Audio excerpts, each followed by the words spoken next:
Zohar de ce matin, Parashat Kitetse. Rabbi Yitzhak ve Rabbi Yehuda avoazli mi Ushalut. Rabbi Yitzhak et Rabbi Yehuda, deux élèves de Rabbi Shimon Yochai, marchaient de la ville de Usha à la ville de Loud. Maintenant, Amar Rabbi Yehuda, disait Rabbi Yehuda, Nema milin d'oraita venizil. Viens, on va parler un peu de la Torah sur la route. Okay? Le Rav Chida, il dit, c'est très important de parler Torah en route, ça protège. C'est comme tu l'as ta derrière. Parler Torah en route, ça protège. Okay? Pourquoi? Parce que quand tu parles de la Torah, la Shekhinah, elle vient écouter. La présence divine vient écouter. Comme il dit dans le Maxime de Père, Minaï shafilo echad shosek batorah. D'où qu'on sait même une personne qui étudie la Torah, la Shekhinah, il vient, Sheneemar, Bechol hamakom asher azkir et shemi, avo elecha ou berachticha. Là que j'entends mon nom mentionné, dit Hashem, ça veut dire l'étude de la Torah, avo elecha, je viendrai te voir, ou berachticha, je te bénirai. Alors tu es en route, tu voyages, tu es dans l'avion, dans une croisière, dans une voiture, on prend de la route, non, voiture, pas toi qui conduis, quelqu'un qui conduit, étudie la Torah. Ça protège dans la route. Ça protège. Il dit ici, Rabbi Yehuda Amar, viens, on va dire quelque chose, tof, patach. Patach Rabbi Yehuda Amar, ki iftach ishbor. On a parlé de ça tout à l'heure. Quelqu'un qui a creusé un trou dans le Reshut HaRabim, dans le domaine public. Okay? Il dit ici, Ba'ala bor yeshalem. Si quelqu'un est tombé, si quelqu'un s'est fait du mal, c'est celui qui a creusé le puits qui est responsable et c'est lui qui doit payer des dommages. Okay?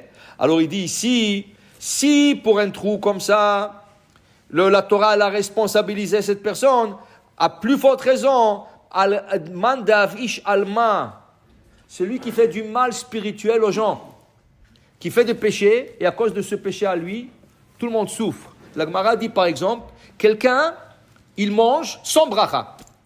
Il ne fait pas ni boré pri aes, ni boré pri adama, ni shakoni avidvaro. Qu'est-ce qu'il cause? Il cause que le shefa, que l'abondance qui doit descendre du ciel, à cause de l'arrête. Mais l'abondance qui descend du ciel, elle ne descend pas pour lui seulement, elle descend pour tout le monde. Ça veut dire que tu arrêtes le bien de tout le monde. Ça, c'était un obstacle spirituel. C'est comme un trou spirituel. Il dit ici, une personne doit faire attention que c'est par ses mauvaises actions qui ne causent pas des obstacles spirituels aux autres. Et comment il peut réparer ça? Alors, celui qui a fait un trou, comment il répare? Il le bloque. Il emmène de la terre, il le bloque, ou il met des barricades autour. La même chose. Celui qui a fait des péchés, et à cause de ça, à cause de Baruch, il a empêché, ça veut dire il a arrêté l'abondance qui doit venir au monde. Comment il va le faire? Bama, bitchouva, avec la tchouva. S'il fait tchouva, c'est comme bloquer les trous. Maintenant, ça c'était les paroles de Rabbi Yehuda. Rabbi Yitzhak était avec lui. Alors Rabbi Yitzhak il dit, moi aussi je vais dire quelque chose. Patach Rabbi Yitzhak, Vamar, Batsar lecha umtsaoucha kol advarim haele, Batsar lecha mikan de tshuva ma'alia mekola. La tshuva c'est très important. Et comme il a dit Rabbi Yehuda que ne fait pas mal aux autres, il dit viens voir, je vais te montrer quelque chose. L'histoire de Yona, Kippour, la Haftara de Kippour, l'histoire de Yona. Qu'est-ce qui est arrivé? Yona était un prophète. Dieu lui dit, va dans une ville Ninive, il n'y a que de goïms là-bas, il n'y a pas de juifs. Aucun juif, même pas un Chabad, il n'y a rien. Okay? Va là-bas et tu vas leur parler de faire tchouva à tous ces gens.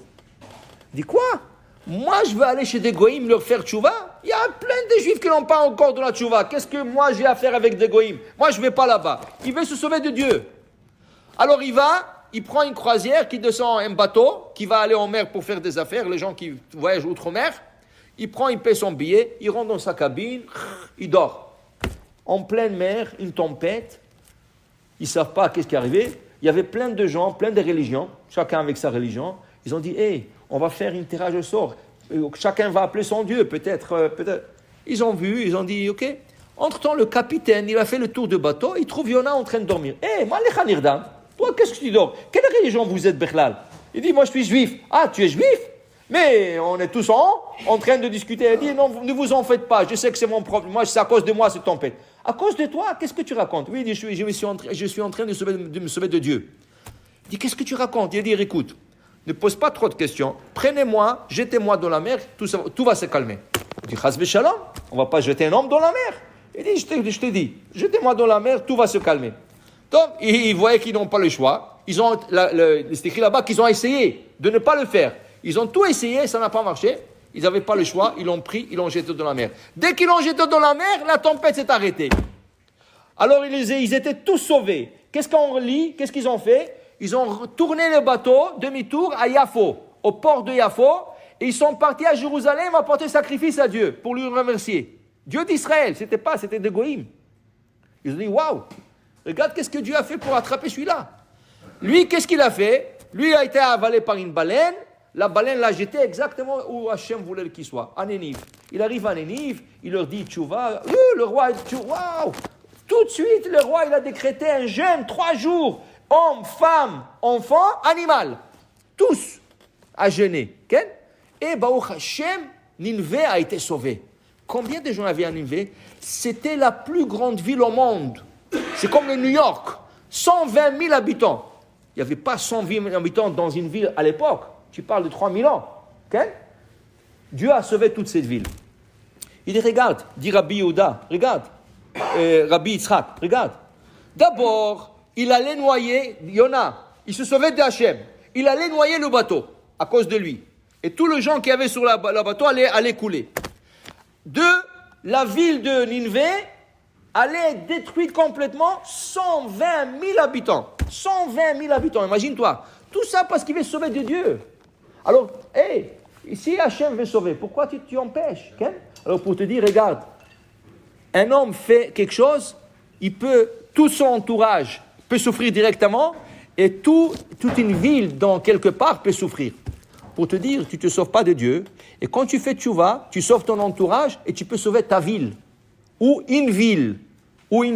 Combien c'est important, dit Rabbi Yitzhak, de faire tchouva? Pourquoi? Pour que ça ne soit pas un obstacle, au contraire, que la tchouva, elle aide aux autres. Baruch Adonai le'olam, amen ve amen.